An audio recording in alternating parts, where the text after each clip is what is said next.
Welcome to Under the Thin Green Line. I'm Bambi. And I'm Kendra. And this is our second recording.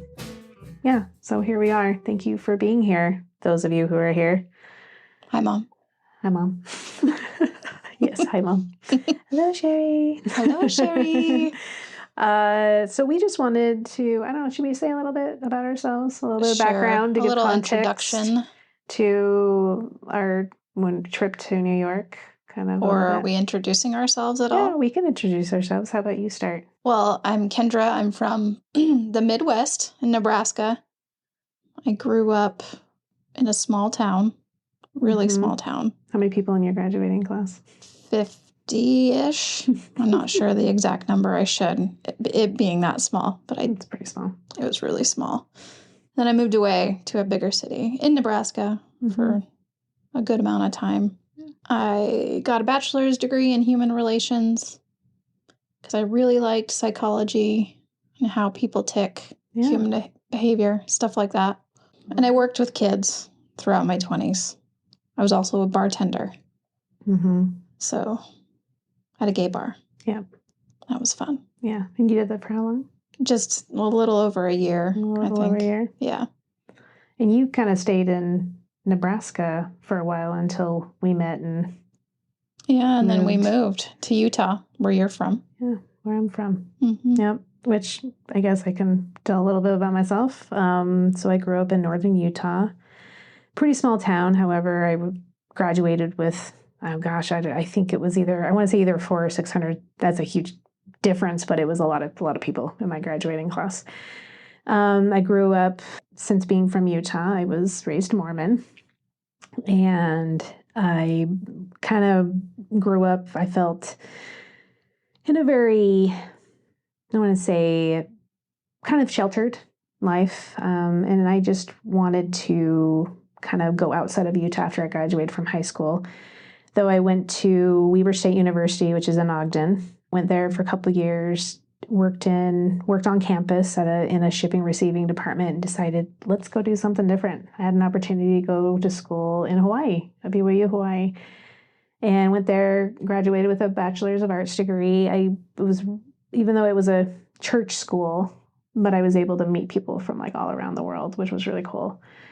So after getting my bachelor's degree there, I kind of moved around quite a bit, different places. Lived in Colorado, Fort Collins, southern Utah, and St. George. Love that. Beautiful. Highly recommend. Beautiful. Utah is really pretty. Even though from there, I still gorgeous. We even want to go back and visit some places in southern Utah. It's just so pretty.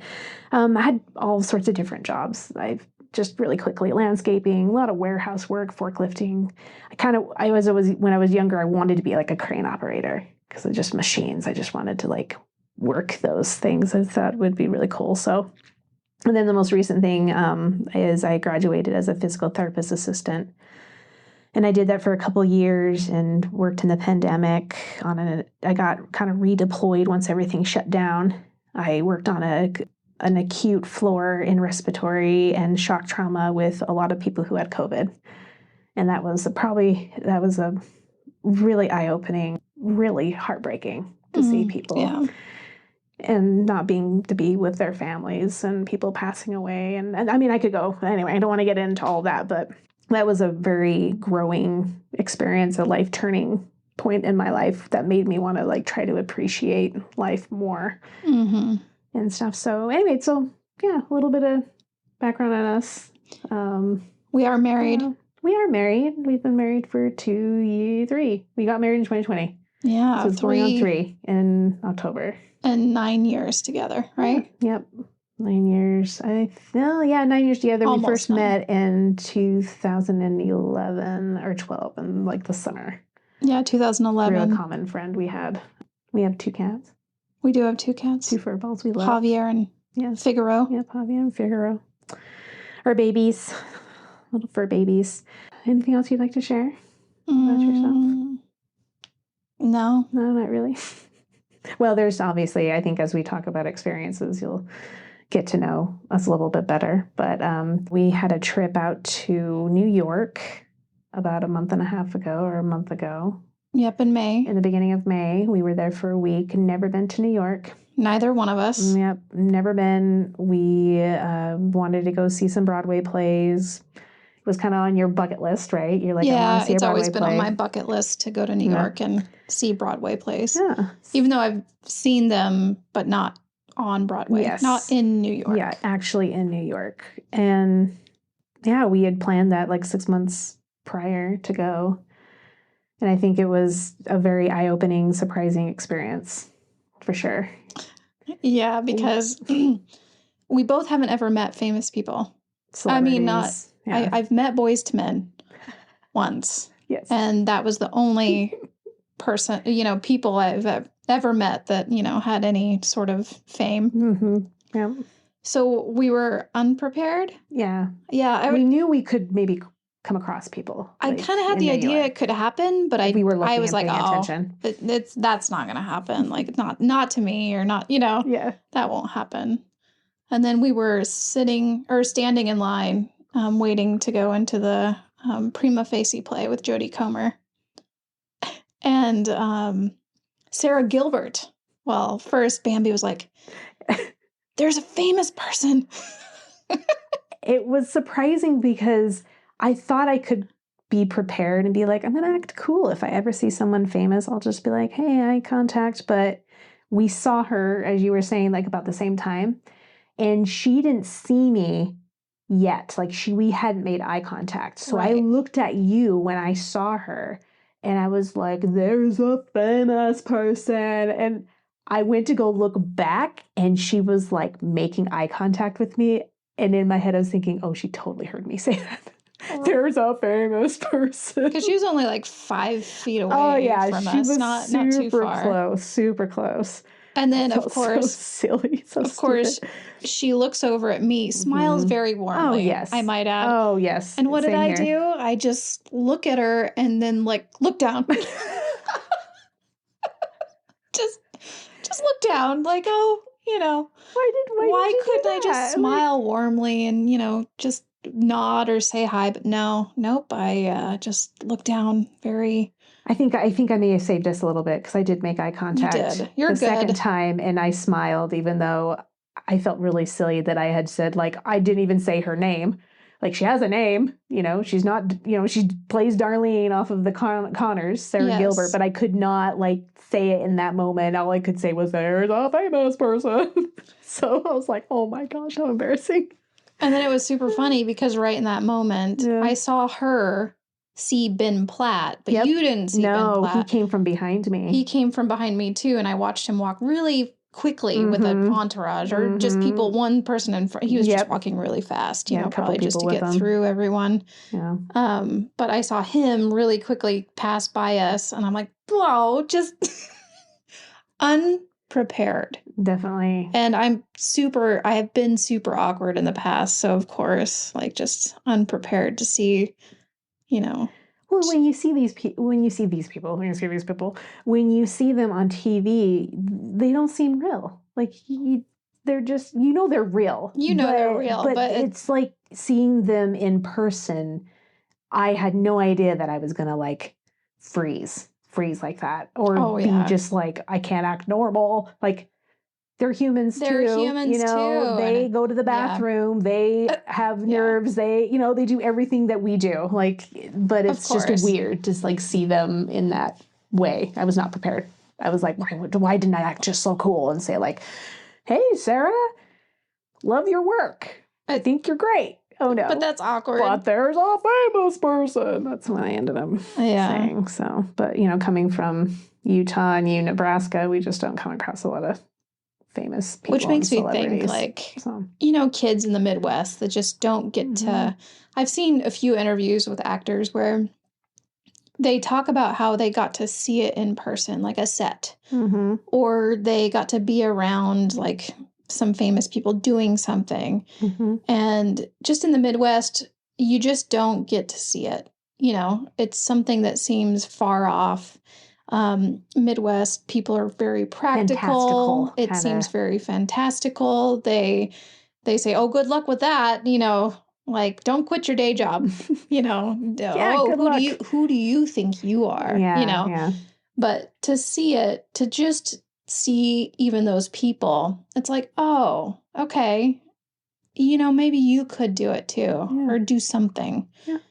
When it's more visible. So all the kids in the Midwest, you would hope we could, I don't know, show things too. But we even, you know, when we went and saw Doll's House with Jessica Chastain, which was wonderful. It was so cool.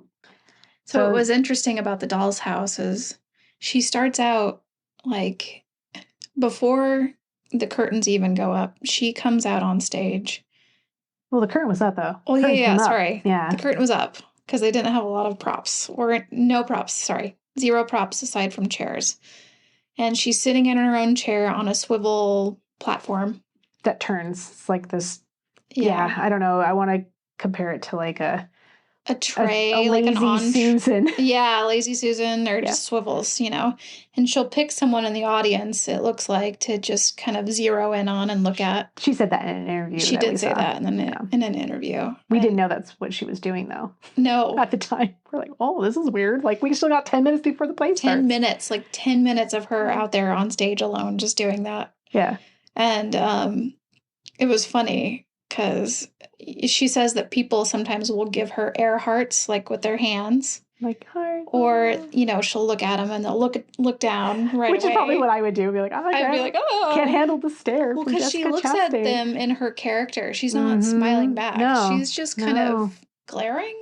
Legs are crossed, kind of leaned back in the chair. She's wearing a black dress. Like, just... Yep, just finding arms someone. kind of cradled in her lap. Yep. You know, just going around on this lazy Susan.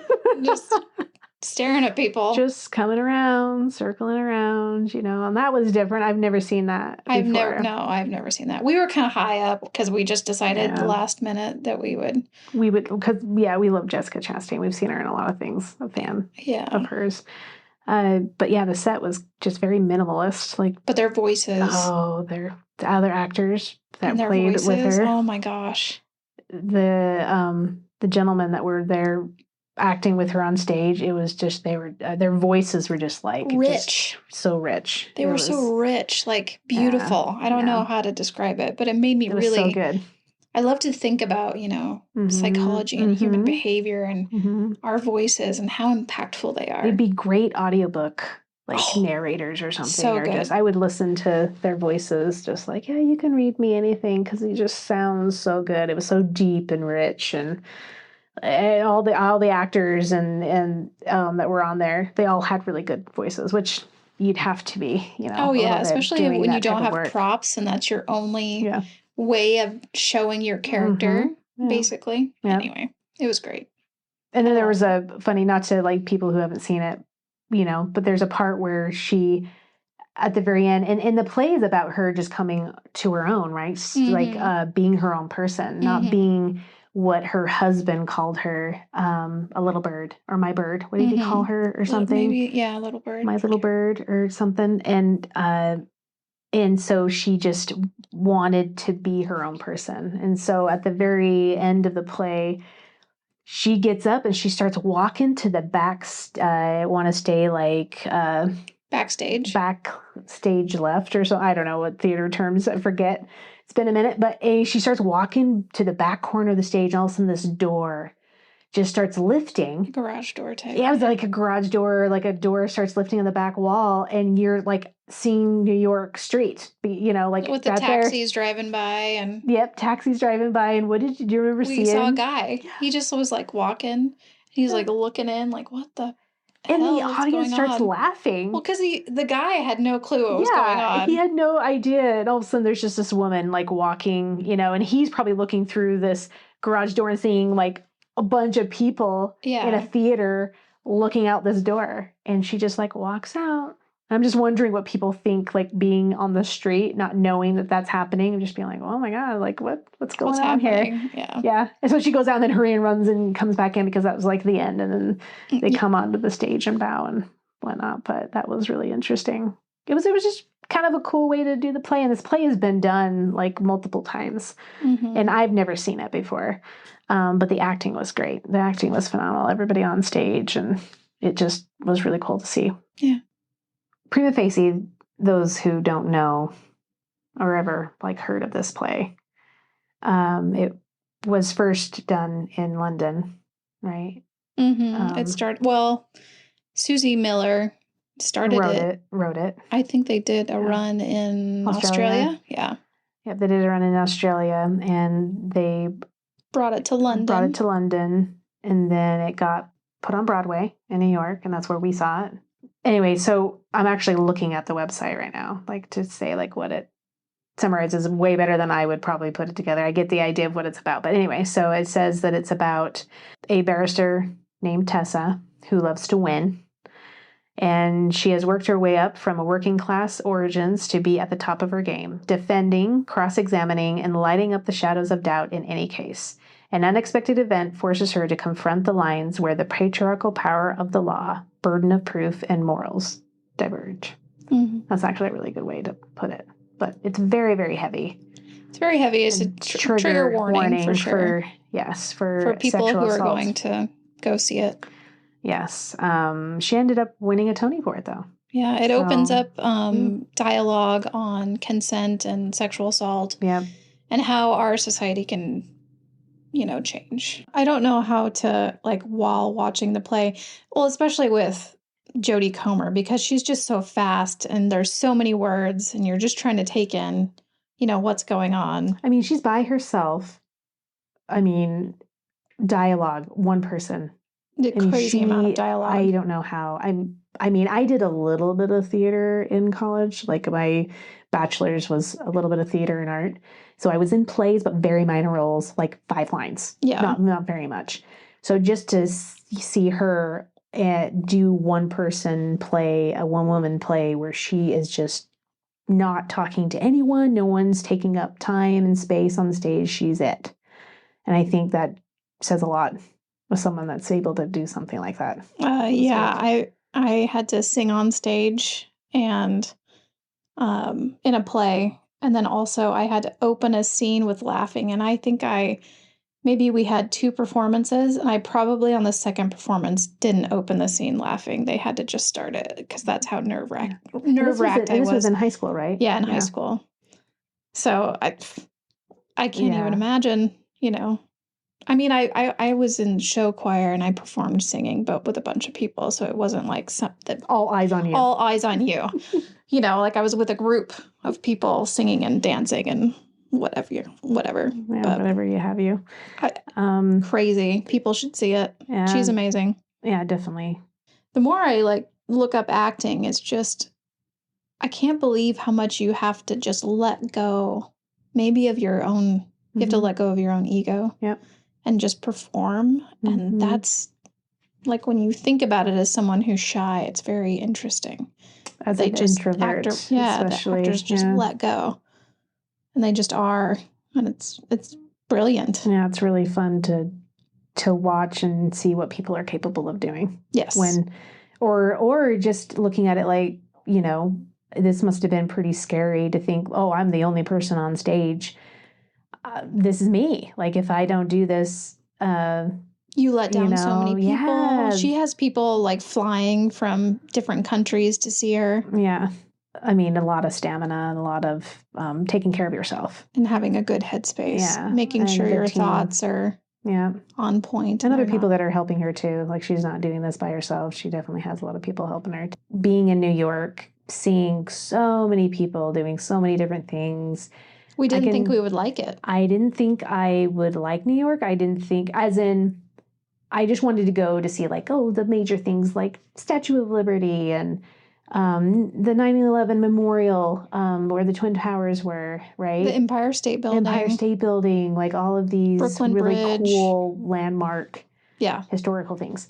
And ride the subway, because that's what I wanted to do. Yeah, and you hadn't ridden, I've ridden the subway in Europe.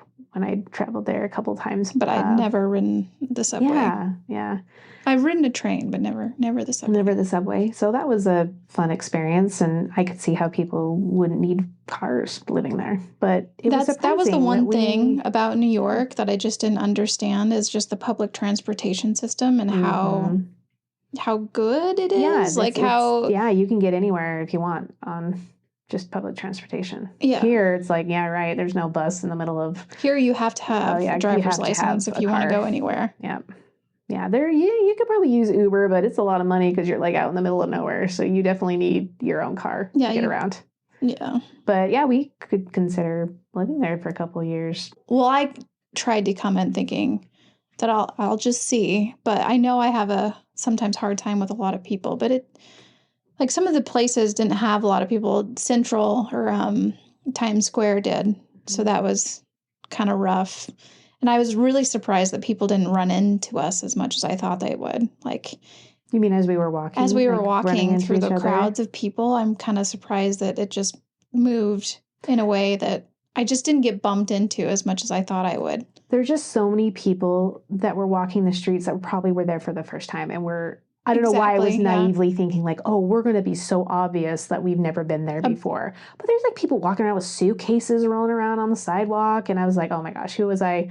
I mean, I knew that, but it's like, oh, we're going to annoy a bunch of New Yorkers. Yeah, we're going to buy. It's really a bunch of people from everywhere. Yeah. It was just in the foods and it was just really cool. And all the plays you get to go see, and a lot of film and movies have been made there. And I mean, I can see the draw. I can see why people would want to live there. Yeah. Or in that area, Manhattan which is where we were spending most of our time.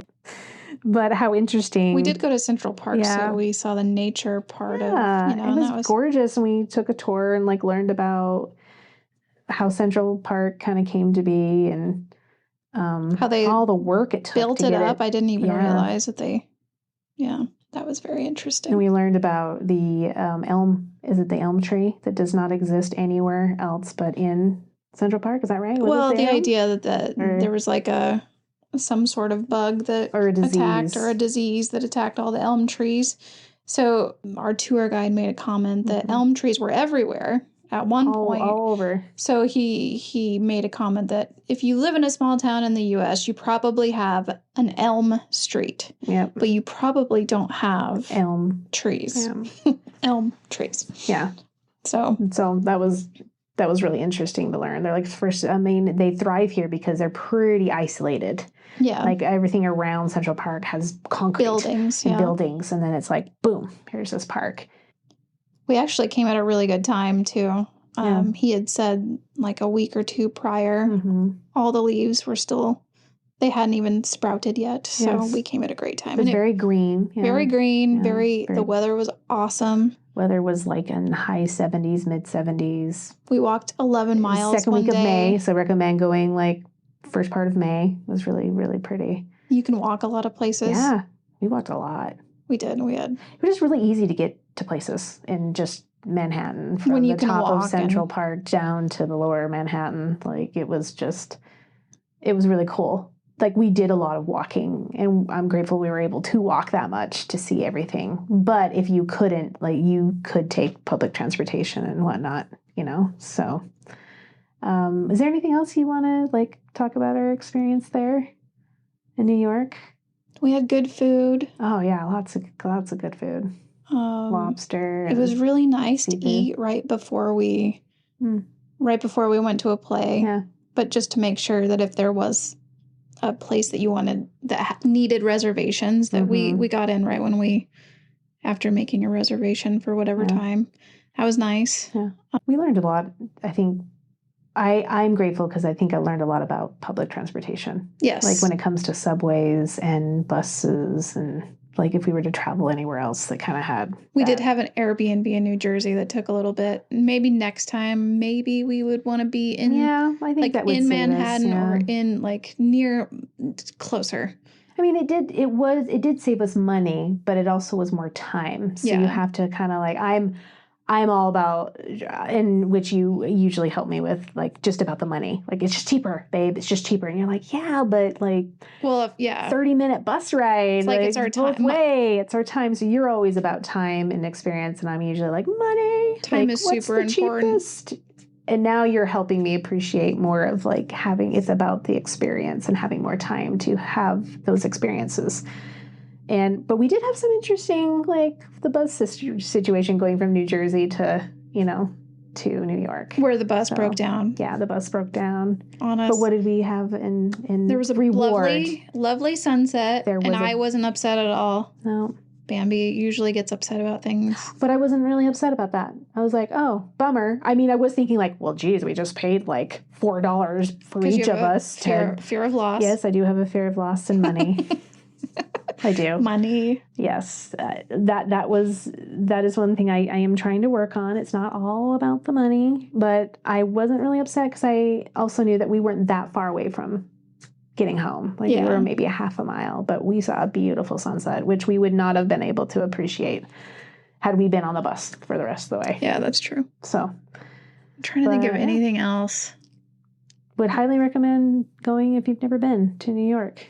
Yeah, I even thought I wouldn't like being around so many people, and I liked it. I thought the architecture in New York, I was so surprised how beautiful I thought it was. I mean, I like architecture, but I didn't realize how much of it there was and how amazing it was. A lot of history. A lot of history. Well, of course, a lot of history, because that's the... Yeah. What? Ellis Island. Yep. Where all the immigrants came in. Yep. For sure. Gosh, yeah, I can't think of anything else. So it was kind of be able to like pull out a moral of the story or whatnot about. Don't assume that you think you will know what a place is like until you go there. Yeah. I liked it a lot. I could see myself living there for a year or two as an experience. And I come from a really small town. And then I lived in Lincoln, and we lived in Orem. Orem was big. Utah. Yeah, but it didn't have the city feel, though. No. Like, there was a lot of people that live in Orem in Utah County in general. Just very concentrated congestion. There is, yeah, but it seems spread out too. But there's a lot of, the transportation. Whenever we would want to get groceries, I knew it would take me at least 25 minutes to get to a grocery store that was across the street. Yeah. Which was ridiculous, but. And I feel that if living in New York, you would probably get to places like a lot quicker than you think. If you lived like in Manhattan to like go to a grocery store, it's like only so many blocks away or whatever that you can just walk to. But anyway, I guess I didn't figure though. I wonder if you could just walk. Trying to figure how people grab groceries. I don't know. They probably have a cart. I saw people with like little wagons. Wagons? Stuff, like they would put their groceries in. Okay, maybe that's what they do. But no, I don't know how else. Because that Target was like underground. That was interesting. We've never seen a Target underground. Down an escalator and down to like the basement of a building, and it was Target. It's like 2 floors, or maybe it was just 1. But yeah, it was on below street level. Yeah. So that was interesting. Anything? I can't think of anything else though. No, the neighbors started to mow, of course. What's that? The neighbor just started to mow. Oh, yeah. So apologize if you can hear mowing. We might be able to get that out. Maybe. In post. With our sound skills. I don't know. Oh, our so fabulous sound skills. Which we are working on. But this has been fun. This has been fun to just, I enjoy our conversations. So, which obviously we like to be able to gift people our gift. Yes. This is a gift to you all. Our conversation that we're having right now. We've blessed you. Go to New York. Just kidding. If you dare. Yes, if you dare. Anyway, thanks for listening. Yeah, thanks. And we'll see you on our next one. Sounds good. Okay. Bye. All right. Bye.